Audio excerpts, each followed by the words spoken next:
And there are men in the box, and it comes for Pablo Hernandez, and Pablo Hernandez scores a goal for Leeds United. Oh, goal, a goal, a goal. Yeboah, on he goes. Oh! Even by his standards, breathtakingly brilliant. Hang on a minute, here's Howson, can he win it? Yes he can! Leeds United are on their way to Wembley! Johnny Howson again! And the ball's over Brown, and this is Beckford, he just ran away from him, but he'll still get a strike in and goal! And score at the Stretford end for Leeds United! And it doesn't get any better than that for a Leeds centre-forward. Good ball, Becchio well placed!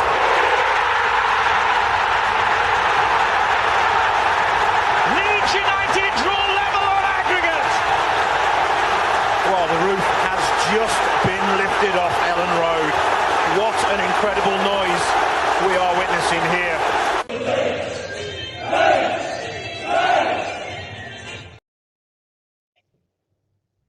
Hello everybody, you're very welcome back to LeedsBros for your Wednesday night broadcast. Hope we're all keeping and doing well.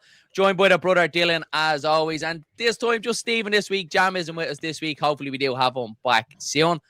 We're here and we're going to give our honest review of Leeds United season so far and Daniel Farke, because I think coming up to the Christmas period, lads, it always shows where you're at, doesn't it, really? You always know by the time Christmas comes around where you're at as a football club. But I have a bit of a feeling that Leeds United could possibly be a little bit further ahead than what they actually are, than what results suggest. I know we went through a rocky road, but we're going to break it all down. We're going to take a little bit of a look as well. Crystal Palace, obviously, on Saturday. Oliver Glasner, really good manager. Can Leeds United pick up 3 points? We're going to get the lads' thoughts on that as well.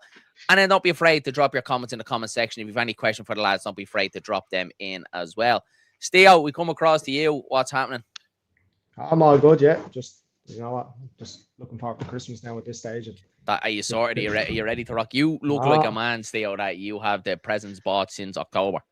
No, they're not, that's it. They're all, you ask Corey what you want for Christmas. Yeah. So that does it for me. So that's what he gets. Yeah. Do you know what I mean? So the tree is still up since last December. Yeah, that's it. No, I don't. And 1 year now, I swear to God, lads, and true story. I said, wrap me Christmas tree in pallet wrap. Just wrap the whole thing up, shoved it up into the attic, everything on it. No bother, bar back down, unwrapped it. It was the best thing ever. Yes, work smart, not hard.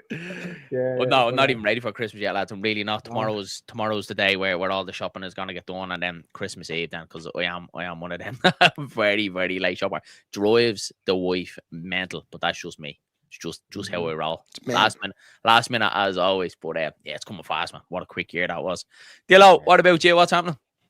Look, do you know what I'm really looking forward to, lads? Is a set of boxers. Let's be honest. They're hanging in by a thread. I have to be honest with you. We're nearly there, lads. We're nearly there. The boxers are coming. Other than that, though, actually, yeah, I'm looking forward to the break. Bit of football, a few points, you know yourself, see the family. Yeah, really, really looking forward to it. Just really looking forward to it. Hoping that Leeds get 3 points on Saturday. Yeah, me too. I'm actually looking forward to the game on Saturday. It just feels like ages since Leeds United played as well, lads, isn't it? I don't know what it is. Like this like week break. I just think I'm so used to Leeds United being in the Championship where we always kind of have like a midweek game. These look kind of long stretches in the Premier League where it's nearly a week, possibly 8 days by the time you play it. It always seems like a bit of a stretch. Let's get into a couple of the comments, see who is with us this evening. John Pepper is here. He says, good evening, guys. Are you all okay? Merry Christmas from our house. Merry Christmas to you, pal. Yeah, we're all good here.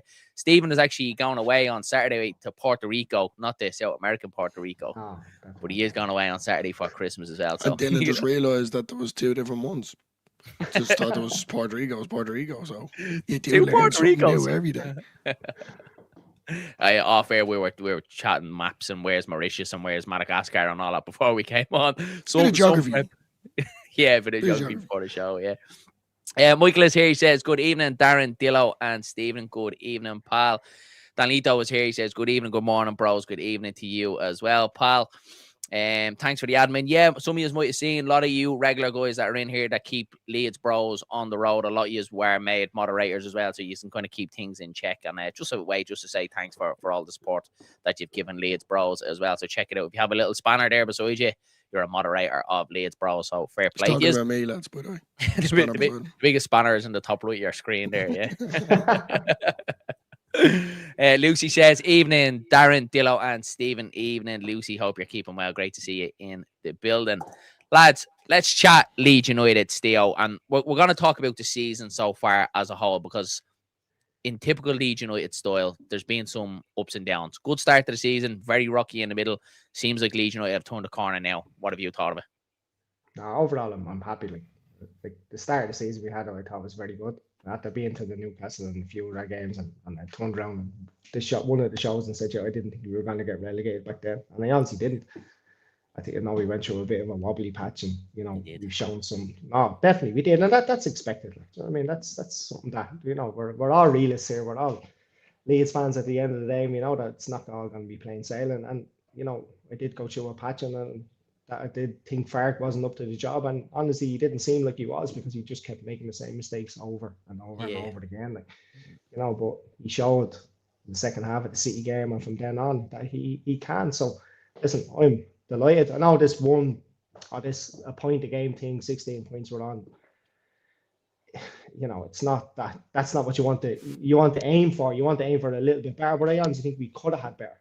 And I know we keep saying we could have had, and we should have had more of this, and we have a very limited squad at the end of the day. But no, overall, I'm happy. And I think going into Crystal Palace on Saturday, we have every chance to beat them. Why not? I think so as well. We're amazing at home. Let's be honest. Be honest, we are. Yeah. I'm not saying we're world beaters at home, but we're not easily beaten. That's the thing.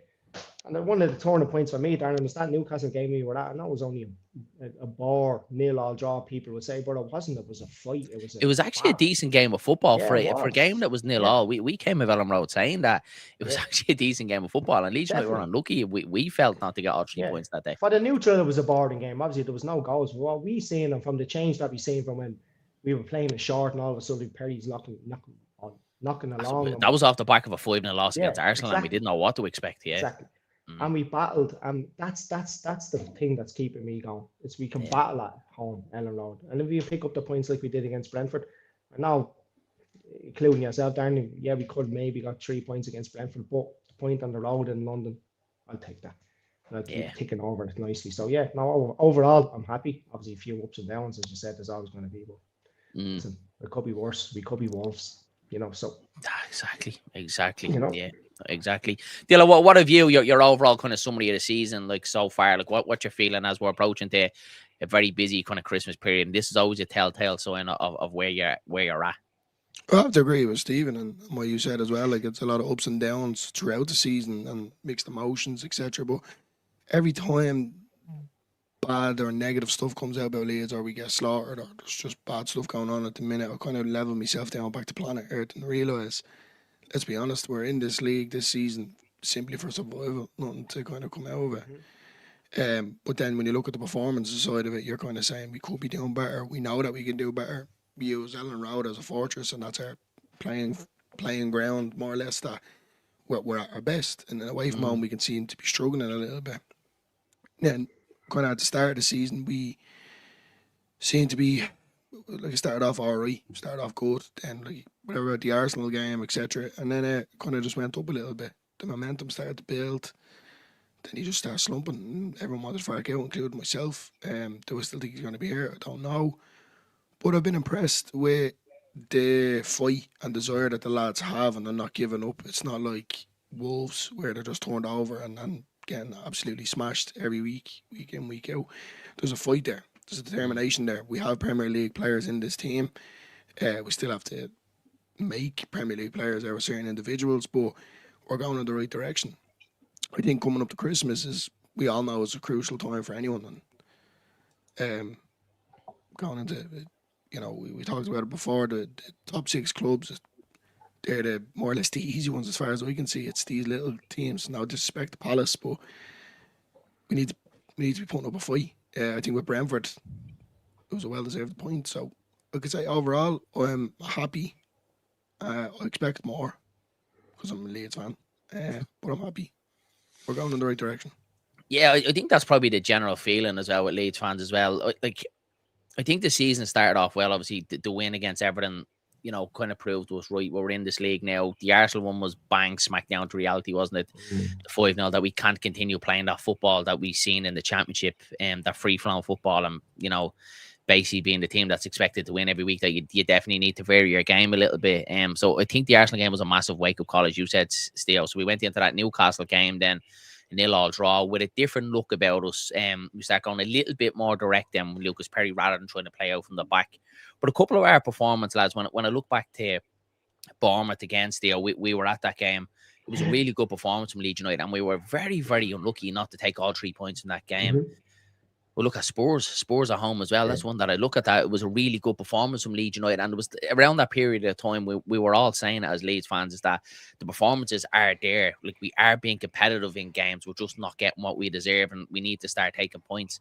Little did I know it was going to turn, and as you said, Steve, we went through that run of form of 4 losses in a row, but the performance levels fell off a cliff, lads, didn't they? It was really worrying for Leeds United, off the cliff that we fell off. Performance level dropped, players stopped running, being bypassed in midfield too easily, goals scored against us too easy. And that's obviously when it came to Daniel Farke. And I got to be honest, lads, I got to hold my hand up. I didn't think Farke would turn it around today at all. I thought, from what we've seen and known of Daniel Farke for the last 18 months at Leeds United, is that he's not one that deviates from his plan. It's this way or the highway, and he's changed. And I do have to give him kudos, because I never thought in a million years he would turn it around. No, definitely. Like, our performances literally fell off a cliff. It was a different, like watching a different team. Like, for me, saying that we're okay in this league, we're not getting relegated, all of a sudden going, oh God, here, this is, this looks trouble here. You know what I mean? That there was nothing there. There was no fight. There was no desire. There was no, as you said, the midfield was literally non-existent for them 4 games. Them 4 games, I think it was from attack to, or from defense to attack, and I was the same. And I think everyone was the same, and rightly so. If you're having that stubbornness, and that's what it is, and you're looking at them and you're going, Farke, you need to change this. You need to do something here. It's not, I have nothing against Daniel Farke. I actually really like Daniel Farke, and as I said, I appreciate everything he's done for the club. But my opinions are based on what I see. Yeah, it has to be game by game. It's not. I don't have any agendas against anyone other than Jesse Marsh. Do you know what I mean?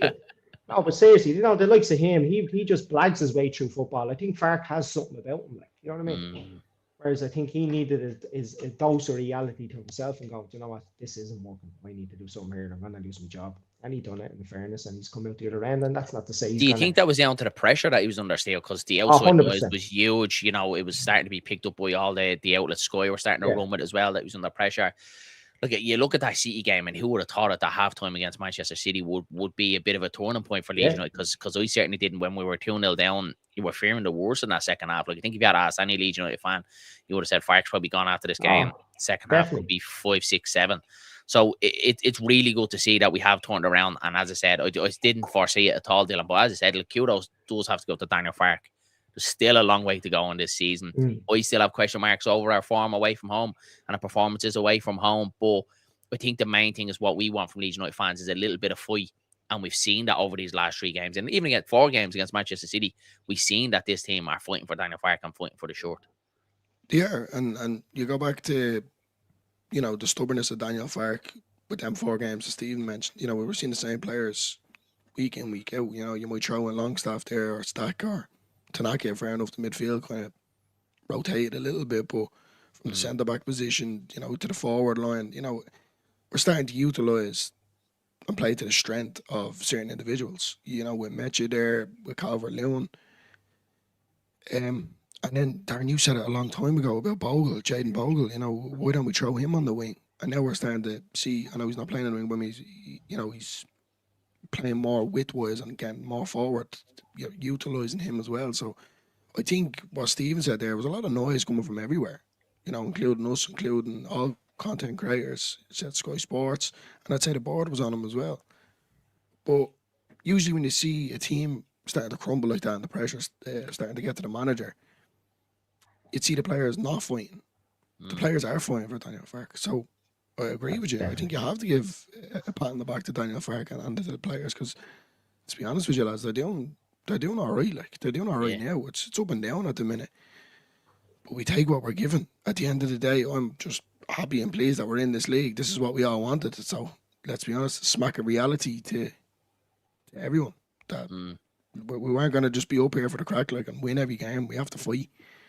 And let's be honest, it's a bit of a turning point now. I had to get a point out of London after all them times travelling up and getting nothing out of it. So I'll take it. I'll take it all week.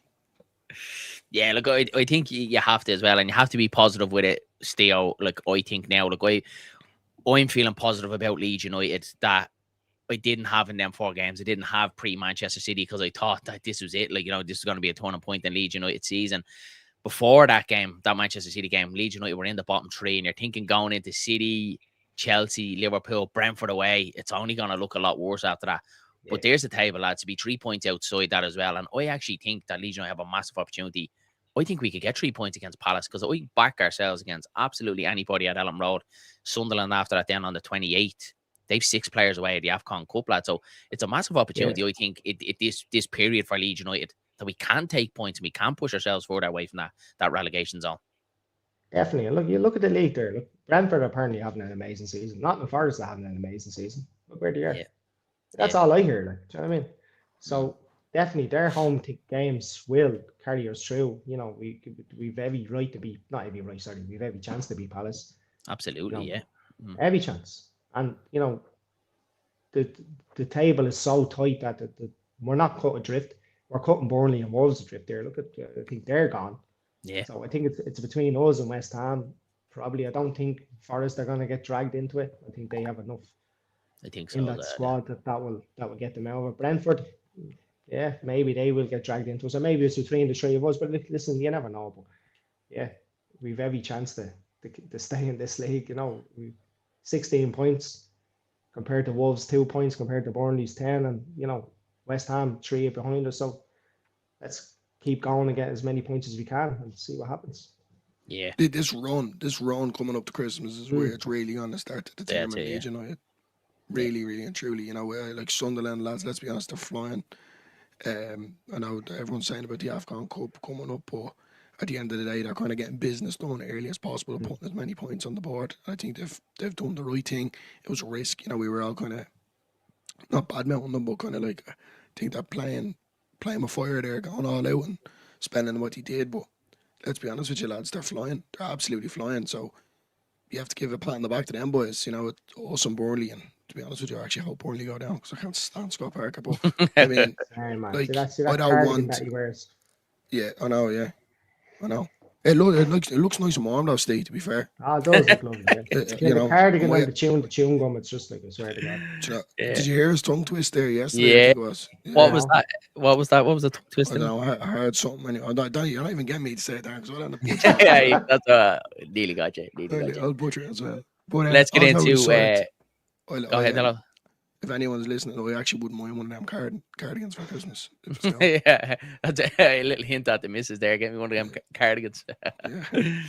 BMG says, we've got to hope that Ampadu, Bogle and good months and avoid suspension, especially not at the same time. Absolutely, yeah. That this is a problem that Leeds United do need to look out for as well. I think particularly, yeah, all 3 of them, lads. All 3 of them would be a miss, wouldn't they, if they're missing from this Leeds United side? So it's definitely something that we have to be wary of.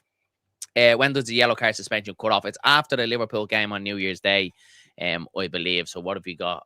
What have we got before then? It's only 2 then, isn't it? Palace and Sunderland then, and then it's Liverpool then after that. I actually have the fixtures here. Pull them up. Is it? Yeah. No, it's Liverpool. Liverpool New Year's Day. Yeah. So Palace, Sunderland, Liverpool, United, Newcastle. Even that run of fixtures there, lads, when you look at them coming up there as well, like Palace, as I said, at Elland Road, I definitely think we can get something against them. Sunderland with 6 players away at the AFCON Cup, it's definitely a chance for Leeds United to get something out of that game. Then you have Liverpool and Manchester United again. I'll treat that a little bit. Yeah, that's 6 points in the bag here. You hand enough. And then Newcastle away. The Derby one in the Cup is probably a chance to see a couple of the fringe players and rotate a little bit, I would think. And then Fulham, that's a massive game, isn't it? Massive game at Elland Road, that Fulham game, because they're down there around us as well. So I think that will be a big game for Leeds United. Absolutely. Let's go back to the big screen there because I'm missing your faces there. Oh, thanks. There we go. Pull you back in. Blushing. Let's get into a couple of the comments here. What have we got? What are people saying? Emmett says, good evening, lads. Can't believe how we've all been filled. Farke was clearly sacked at halftime versus Man City, and we have Bielsa back in charge. MOT. Yeah. Thankfully. Look, we kept saying this, Theo, didn't we? Is that we want Farke to prove everybody wrong now, didn't we? That's that was what we were all saying, is that we don't want him to fail, because ultimately then Leeds United failed. We wanted Farke to prove everyone wrong, and he's doing that. He's doing that at the moment. The biggest problem is it's got to be Jarrett Bowen. He keeps digging West Ham out of holes. We should be at least 6 points clear of them. He's right there, lads, isn't he, Michael? He's right there, because I look at, I would worry for West Ham if they hadn't got Jarrett Bowen, because he's some player for them, isn't he? He's amazing, man. It's quality. After the West Ham game, we were back in the hotel, and remember all the... Oh, sorry, you went upstairs with Sam. All the West Ham fans were in, and they were all... I've never seen a more upset bunch of fans in my life, drunk as well, but upset. We're going down, lads. We're going down. You were saying. Can we have Bowen? Can we have Bowen? Again, that's it. He's the only one. Keep the ball away from him. It was the same like the game we were at, the West Ham game. He done everything. Everything goes through him. Like, so. Yeah. Hopefully, I don't wish an injury on any player, but a little Achilles or something might help us along or something. Too many points at Christmas. Yes, hopefully he has loads of turkey and ham and Guinness over Christmas. He comes back overweight and he can't run. And then we'll hope for that still. We'll hope for that. Michael says here, if he's back in January, we will stay up, but it's not going to be easy. What do you think of the January transfer window still? Like, what the Leeds United need? Look at what else with the relegation on it, but what do you think Leeds United need to give ourselves a chance? It's hard for me to say what actual player we need, but type of player is a 10 or another striker. You know, somebody who can listen. I like Peru, and I think he's absolutely being wasted. So sell him in January. As far as I'm concerned, what's the point in keeping him? He's not getting minutes. Sorry, Dillo. I know you love him, but like you have probably a £10 million player sitting on the bench there that isn't doing anything. He's not contributing to the squad. So if you could get between 7 and 10 million for him and invest it in number 10, it was actually going to make a difference, I think. You know, so it's sad to say that though, still, isn't it? No, it is sad. I would have liked to see Pirro get like a fair crack, and especially with the way that we're playing now as a two, like I think it's primed and ready for Joe Peru to be up there beside Calvert-Lewin. And especially when Mecha was injured and Okafor didn't have the greatest games, it was like, this is a chance for Pirro to get in. I just don't think Farke is going to do it. And as you said, still, as much as I like him, and I can't give an evaluation from him in the Premier League because he hasn't had time to do it, is that you do have a £10 million player sitting on your bench that's, you know, getting 4 or 5 minutes or not getting played at all. And that's probably what's frustrated me a lot about Leeds United lately, is that, you know, we're seeing Elan Meslier that's probably going to go in January at one stage. You know, his stock was 10, 12 million. Patrick Bamford, when his stock was higher, we decided to keep them. So it's like we keep players too long, and then eventually we sell them for less. We've got them for the appreciating asset, or they end up going for free, which is frustrating as well. So yeah, the Pirro one as well is one still that it irks me a little bit. Dillo, I know you're a Pirro fan as well. We haven't seen him at all, have we, to make any sort of evaluation on him? Not enough. I simply go back to last season, how well that he played, and championship top goal scorer, and you know, just seeing him at the Cardiff game 7-0, and then obviously then the Stoke one where he scored the 4 goals, and that sort of thing doesn't regularly happen at Leeds. And you know, you go back to Mark Viduka, everyone fan favourite, and I think that's maybe something that I'm kind of venturing off to, because I'm a new type of Leeds fan from 2004 or 5, but I mean that's why I just like him so much, because he's just banging in goals. Yes, he doesn't give you everything else, but you put him in front of the net 9 times out of 10 it's going in. And you know, we said it last season, we said it at the start of this season, you know, why can't we play Pirro to his strengths? And no, I'm not saying anyway at all that he's better than the other strikers. What I am saying is we're playing to their strengths, so why can't we do it with him? That's all I'm trying to say. Utilise it where we're on about chopping and changing formation and playing to player strengths, or just, you know, rotating the squad. Well, then do it and give him the opportunity. For being honest, especially when you need a goal as well, Dylan, isn't it? Because you back Pirro in them situations in and around the box. It's very annoying, lads. I have to be honest with you. I like Okafor, but he's just getting tired too easily, and he's starting every game. He does 1 or 2 little runs. He might get across, and you can see the signs are there. He was fantastic in the first half against Brentford, Theo. We were talking in the group chat about Okafor, of how well he was playing in the first half, but Dillo's right. He always seems to fade out, doesn't he? In the second half, he always seems to go missing. I just get the feeling from him he's just not fully fit yet. No, and I think like O'Farrell, I think as you said, he was outstanding in the first half. Yeah. But yeah, you need a player who can. If you're being paid 50 grand a week, you need to be able to run for 90 minutes. I'm sorry, True. but that's it's the simple facts that you have to. Like, how long do you need to get fit? Seriously, like, That's it, so. yeah. Looking at myself, I'd probably need a few years still. I'm not going to lie to you. Yeah, well, Dillo, you're only on about 40 grand a week. You know what I mean? That's Jared Bowen's going to look like Dillo after Christmas. And Well, then the we'll same sign him. hairline And anyway, we'll that's for sure. sign him, and it'll be a donkey. Do you know what I mean? For us, but no, but like it's not acceptable in these days. Bielsa had a go back to Bielsa, but Bielsa was right. Do you know what I mean? If you can't run, you don't play. Yeah. You're paid to run, so fucking run. That's all I'm asking you to do. Like, it's not like that's the minimum I'm asking you to do. Not all I'm asking you to do, but I don't know what it is. How can a player, Is a it? professional footballer, sorry, go on, Dillo. No, is it a thing, Steve? I get where you're coming from. Is it a thing from we were kind of spoiled with Solomon last season and kind of expecting that kind of flair player to grab the game and make a difference, whether it is a goal or an assist or just looking to make it a threat? And I just think from Okafor, and believe it or not, Darren, I actually watched our vlog from the Aviva game, and whether it was you, me, or Eddie, Rusty Tinkan, who took a video of Okafor when he was with AC Milan on the ball. And you could see the threat that he was bringing down that left-hand side. Well, he gave that day against Isaac Smith, he gave him an awful time. An awful Yeah, time. well, I would have as well. Like, that's Yeah. And you 10 points on you that day. Yeah, you know what I mean? You'll need a portion of hips out there, Steve. No, but I agree with you, Dillo. I agree. Sorry. Yeah. No, I'm just going to read up a few comments, lads. I'll just pull in a few because a good few of them are coming in here, a few good ones, then we get back to it. My top hero's all-round game has improved a lot the last few games of last season. He's looked okay, his limited minutes so far. I think he could work with DCL or Metier. Seems that he won't get a go. And I think so as well, lads. I do think he would be an option. And I don't like when people are just writing him off straight away, going, Pirro's not good enough. And I'm like, on what evidence? Is he not good enough? And when you need a goal scorer as well, like, why not? Why not give him a crack? Like, we've seen players come up from the Championship that we think aren't going to do it and do it in the Premier League. So I find it very hard to make any sort of evaluation on Joe Pirro because he just hasn't been given the minutes to do it. Well, Darren, we go back to certain individuals, whether it's the midfield or whether it's the defensive side of it. And I know, like, we talked about Struijk. Struijk had 1 or 2 games where he slumped. He missed time and passes. All of a sudden, we need Bial in. Bial comes in, done okay. Second game was rough. Then we obviously changed the whole formation yet again to suit the player's individual quality. We're not doing that with Pirro. We've cried out for this since we bought the player. He's a striker. He's not a 10. He doesn't play off players. He give him in front of shot in front of goal. It's going in the net. So what my point is, Okafor is doing well. I'm not saying he's not. I'm not saying he should start though. Like, glad to you, because like we obviously haven't seen him. No, I don't think so. I think he definitely needs to show more, but you need to give him more minutes on the pitch to be able to show to get a start. And that's what I just think. At sometimes he hasn't got a fair crack. But it's hard to fully give out though about it because we do have DCL there, lads. That like, whoa, lads, he's been so good for Leeds.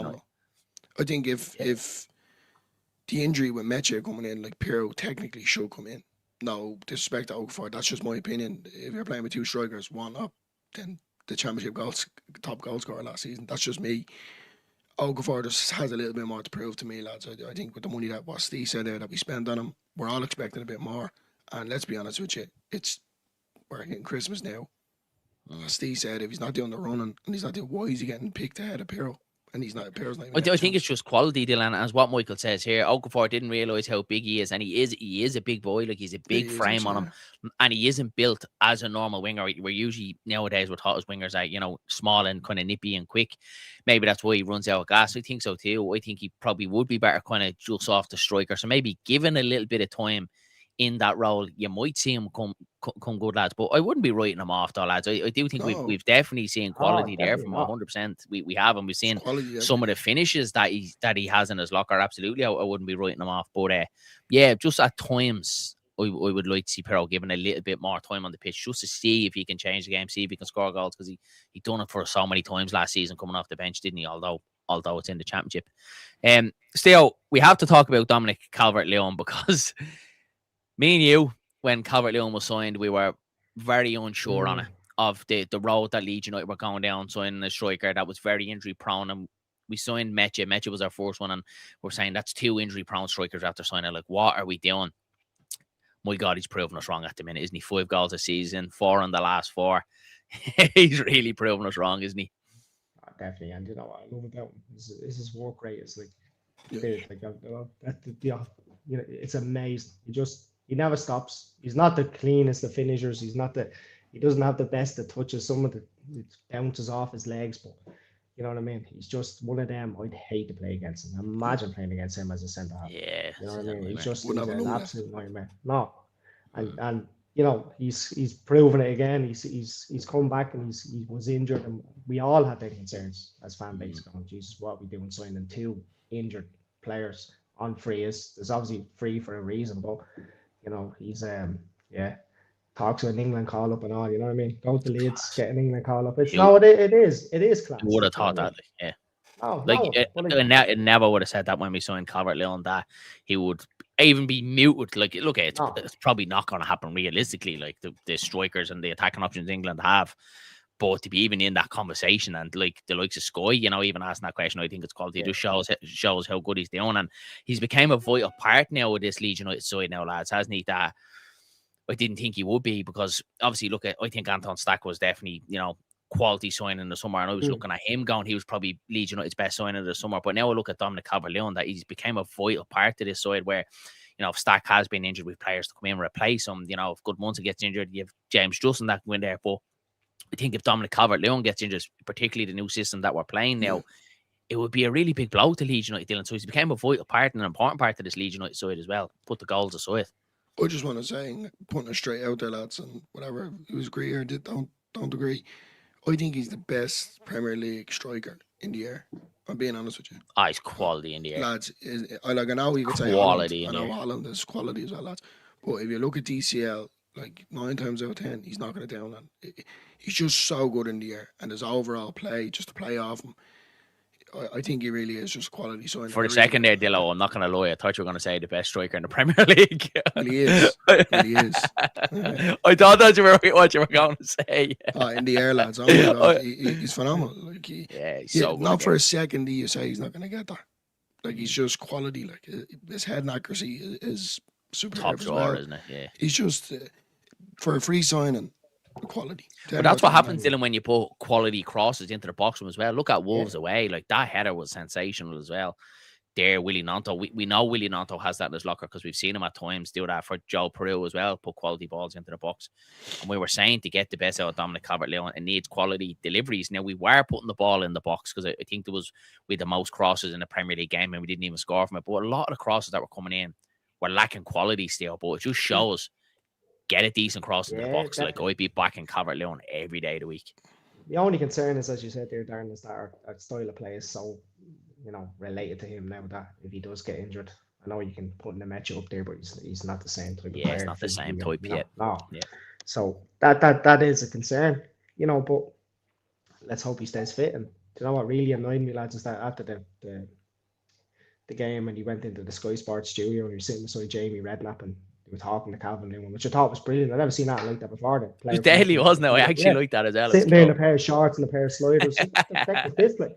Yeah. And then Redknapp turns around and goes, "Oh, you're on great form, 5 goals this season, 4 in your last 2 games, or 4 in your last 4 games. But one of them was a tap in, another one was a penalty." And I'm like, you're like, what?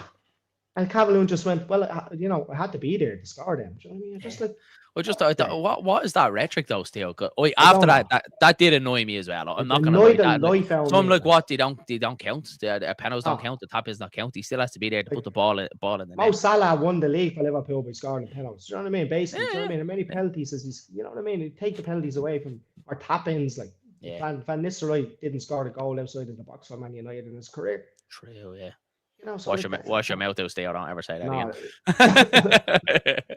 And I actually seen today that all 5 of his goals for Leeds United have all came bang smack up the middle of the penalty area as well. So he's getting himself in them areas, and that's something that we've said about Leeds United strikers, and Patrick Bamford obviously used to do it, but that's something that we probably did miss in Joe Pirro a little bit, that he wasn't getting himself into them areas to possibly even score more goals in the championship. So I like the way he's putting himself, is what Jesse Marsh would say, between them posts, keep the width of the post, and you'll always score a goal. So yeah, look, he's definitely proven us wrong. Long may it continue. Few in the chat here talking about Calvert-Lewin as well. DCL got him on the free. What's his transfer value? Will be tempted by an offer. Yeah, 20 million in January. Yeah, for Calvert-Lewin. But look, what would you be thinking, lads? Really, if you were an Everton fan now, because they're kind of struggling with strikers a little bit. They don't really seem to have. Beto's is one of them where he's certainly hit and miss. Barry's missed a couple as well. Like I think they'd give their left hand to have Calvert-Lewin back now in that side, particularly when you have the likes of what's his name? Illiman and Joy and Jack Grealish delivering quality crosses into the box to him as well. Like I'm delighted to have him here. Sure, what I say. Hate that.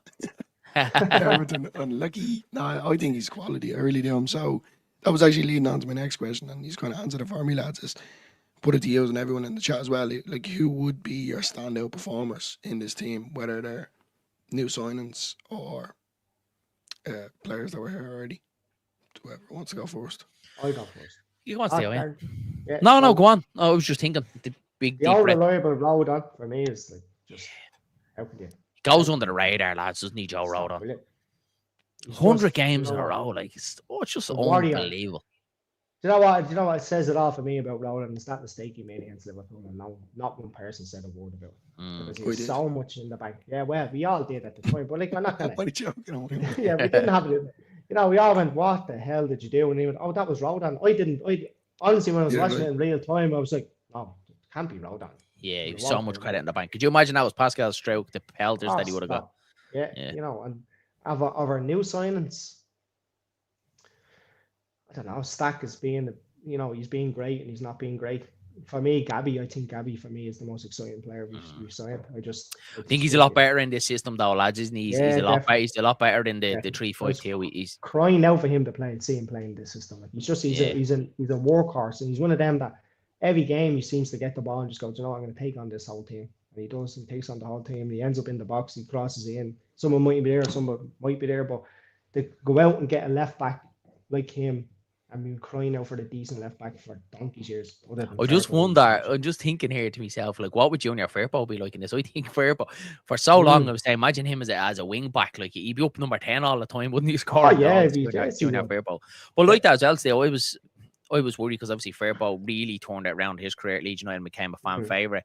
And I was kind of worried what way Leeds United were going to go with left backs in the summer. But like Gabby has came in, I thought he's been decent. At times, you probably would question his defending a little bit, lads. Yeah. But I do think that's coming up to speed with the Premier League as well. Like I genuinely do, because there is times where it seems like it's a little bit of lapse in concentration in his game, and he's been unlucky. Obviously the own goal against Fulham, he's a couple of slips as well, so he's been unlucky as well. But I'm with you, Theo. I do like the look of Goodmunson, but I can't look too far away from Calvert-Lewin, lads, because it's a free on 5 goals already, not even halfway through the season.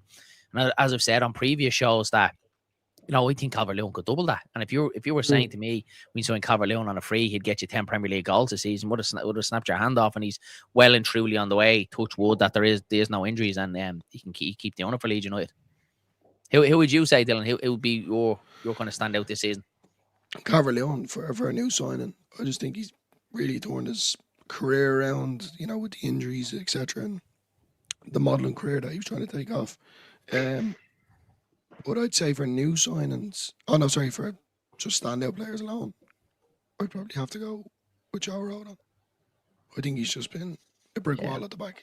I know we're kind of saying the same thing, lads, but he's just never injured, lads, is he? Like, no, 246 games championship season, and now 15, 16 games into the Premier League, and no injuries at all. Just quality, absolutely quality. You've jinxed it now, Darren.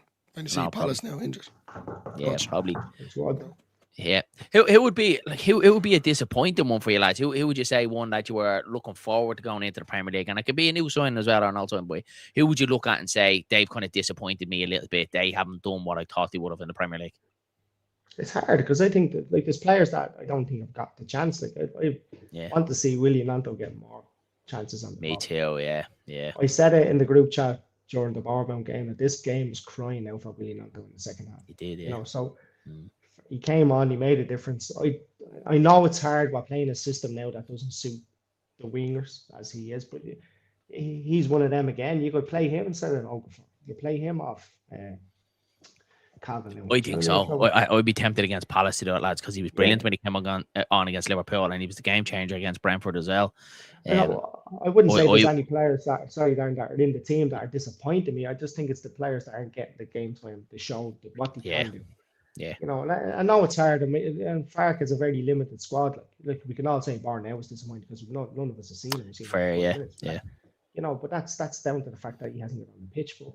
I don't think there's any. I would say Dan James. Dan James is one for me, lads, because I was so excited to see him in the Premier League, because the last time, obviously under Bielsa, not playing his natural position, being so good and like a really vital player at Leeds United for the last 2 seasons in the Championship. I was interested to see what he could do and how much he improved under Daniel Farke in the Premier League, but he's just been ravaged with injuries at the minute, and that's probably one that I look at going, you know, if we probably had a fully fit and firing Dan James in some of these games, and we can use his pacing behind a little bit more, would some of them games be differently? Your Newcastles, your Bournemouth, your Spurs at home, say, for example, where we could have caught them on the break a little bit. So there's a couple of games that I look at and I remember thinking at times, I'd love a bit of, you know, pacing behind with Dan James here. But that's probably my disappointing one. And it's no fault of his own. Look at injuries. No. Injuries happen at football, but look at him, Darren, in the first half against City. He was the best player on the pitch in the first half against City.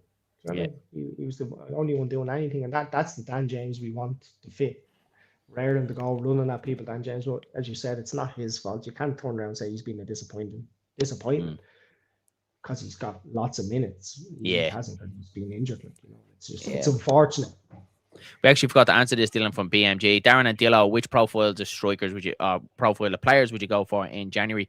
I'd agree with Steo. I would like to get us a creative player. It doesn't necessarily have to be a number 10, because we're not playing that system at the moment, but we can revert back to it.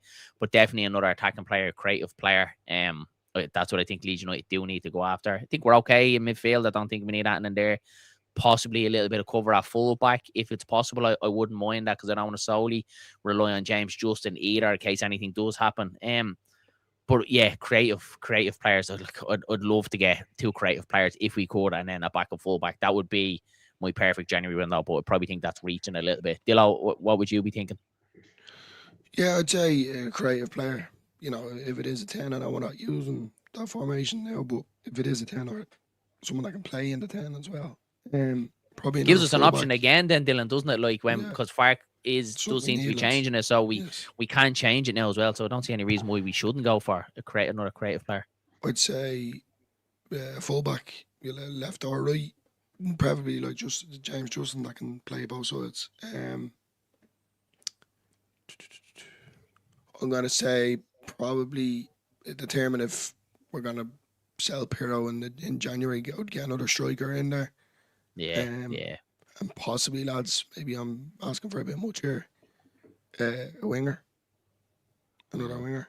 Just with TJ being out, and can't expect everything. Like, Nando can't even get on at the minute, so, you know, I know. Richard Hogan says here an 8 or a 10 would be ideal. It'd be interesting, because we know with the January transfer window, lads, don't meet that. It's not easy. It's not easy. You're either getting players that are very much valued at their club, or you're getting players that haven't really been playing football. So you need to get that kind of down the middle where they're a decent signing, but you know it's time for them to move on for the club, which can always be very hard to do in the January transfer window. But I'm interested to see. I want Leeds United to be aggressive. I want to attack it straight away. I don't want this. I don't know about you, lads, waiting until the last week of the window and we end up with a loan sign. I want Leeds United to go and do it nice and early, and any deadwood that's here that they want to move on, try and get it done nice and early. Don't leave it kind of hanging over us and then scrambling, you know, deadline day again and trying to bring in a Hamer, say, you know, I'd like to get it done quick.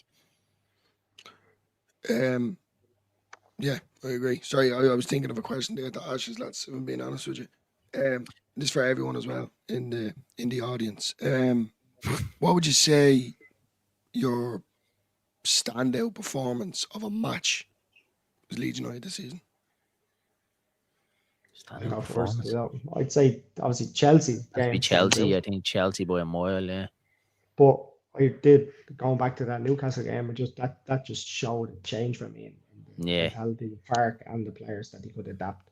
You know, so Chelsea obviously, because we won the game and we were outstanding, but the Newcastle game for me is, as I said, people think it was a boring game. I've seen the different. I've seen the mentality change, especially after Arsenal. So between the two of them, that's my pick.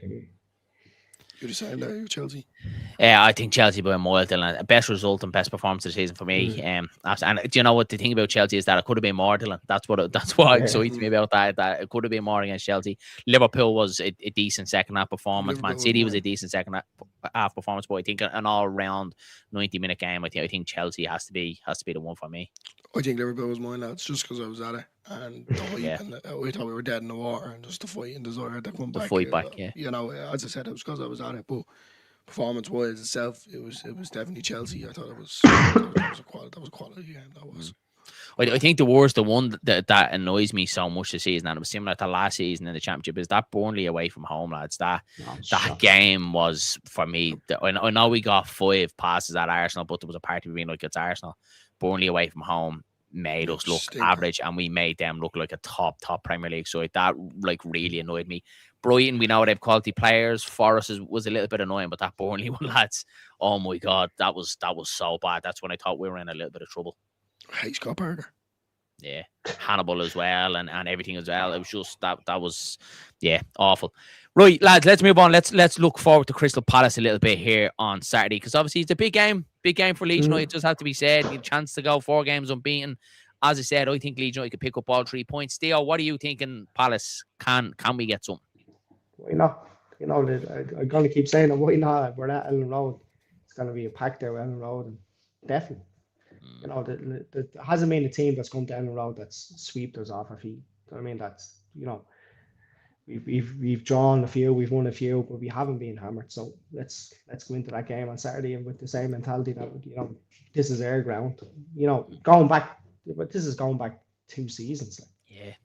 You know, I'm looking at the likes of the Bournemouth game. Sorry, the Brentford game. Half empty stadiums, no atmosphere.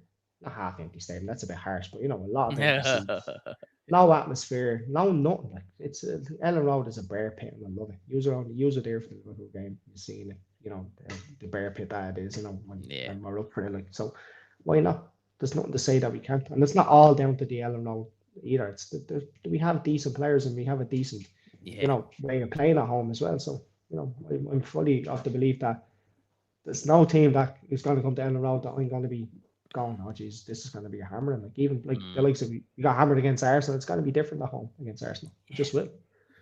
Just we feed off each other so well still, don't we? The fans and the players. Like, and I think Gruev alluded to it as well in a recent interview with the BBC. He spoke about Elland Road as well, that it's the fans there, and it's totally different, isn't it? It's a totally different feeling, totally different performance is what we're seeing from Leeds United at Elland Road as well. But I definitely think Palace are there to be got at, lads. I think they're playing, I read up today, their 27th, 28th game of the season so far against Leeds, where I think Leeds are we had 1 cup game, so 17 games. Like, they're playing a lot of football. They obviously do play tomorrow night as well in the Europa League.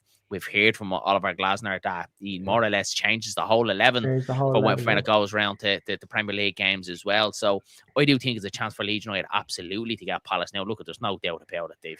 They have quality players. They're well established Premier League side, really good manager, and Oliver Glasner, who seemed to just come out absolutely nowhere and now is a wanted man. And so he talks about his future as well. But I definitely think Palace are there for the taking, Dylan. Like, I think we could take all 3 points, and what a feat that would be, and really pull us away from the relegation zone. Well, it's us. We need to make sure that we're at it completely. You know, it's all well and good at going out on Elland Road. It's Elland Road, so a bit of positivity. But I mean, we need to be getting out from the traps early. I say it all the time, lads. We can see it. If Leeds don't get the first goal, it's kind of chasing the game, you know. Or if they score, say, in the 70th minute, and Farke's chucking on a load of players. Now, he's not doing the madness what he used to do, just chucking on everyone and hoping sort of situation. Yeah. It's starting to be a bit more organised, and there's a plan in place. So I simply think, because there's so many games coming up Palace, that it's an opportunity for us.